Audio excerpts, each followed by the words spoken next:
एक आदमी और उसकी पत्नी चिड़ियाघर घूमने गए। वो देखते देखते वो बंदर के पिंजरे के पास पहुंचे। वहां उन्होंने देखा कि एक बंदर अपनी मादा के साथ बड़े जोश से खेल रहा था। यह देखकर पत्नी से अपने पति से कहा, देखो कितना रोमांटिक जानवर है, अपनी मादा के साथ कितने प्यार से खेल रहा है। तब पति चुप रहा।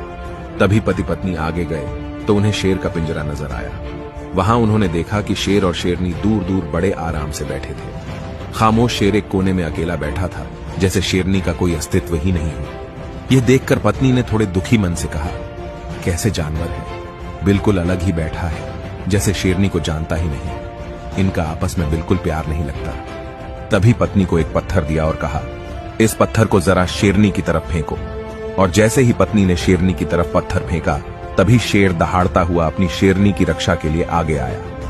अब पति अपनी पत्नी को एक पत्थर और दिया और कहा, अब इसे बंदरिया की तरफ फेंको। जैसे ही पत्नी ने पत्थर फेंका, वो बंदर अपनी मादा को छोड़कर खुद की जान बचाने के लिए तुरंत पेड़ पर चढ़ गया था। दोनों जानवरों को प्रतिक्रिया समझाते हुए पति ने अपनी पत्नी से कहा, बंदर की तरह झूठे और असंवेदनशील लोग अपने खोखलेपन को छिपाने के लिए अक्सर इस तरह के बाहरी दिखावे वाले रोमांस का ढोंग करते हैं। वहीं इसके विपरीत शेर की तरह लोग हैं, जो दिखावे से दूर तनाव मुक्त होकर अपनी जिंदगी आराम से जी रहे हैं। और आज के समाज में हमारे आसपास बंदर ज्यादा है और शेर बहुत कम है।